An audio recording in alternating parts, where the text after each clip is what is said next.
24歲嘅李先生喺籃球比賽中猛烈碰撞頭部，短暫暈院後感覺無恙。急症室初步腦部電腦掃描未見出血，李先生自覺清醒，強烈要求即日出院。醫生基於受傷機制及潛在風險，堅持安排其留院觀察。4小時後，李先生突然劇烈頭痛並頻繁嘔吐，隨即左側肢體無力，意識迅速惡化至昏迷狀態。醫療團隊立即進行第2次緊急造影，證實顱內出現急速擴大嘅硬膜外血塊，正嚴重壓迫大腦神經。神經外科團隊隨即施行緊急開顱手術，成功清除血塊並釋放顱內壓，病人最終脫離危險。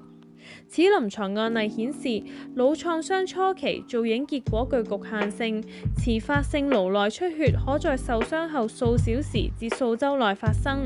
任何頭部創傷後出現嘅頭暈、噁心或記憶力下降，均為腦神經受壓嘅明確警號。如果患者當時執意回家，極有可能因為腦散氣而喪命。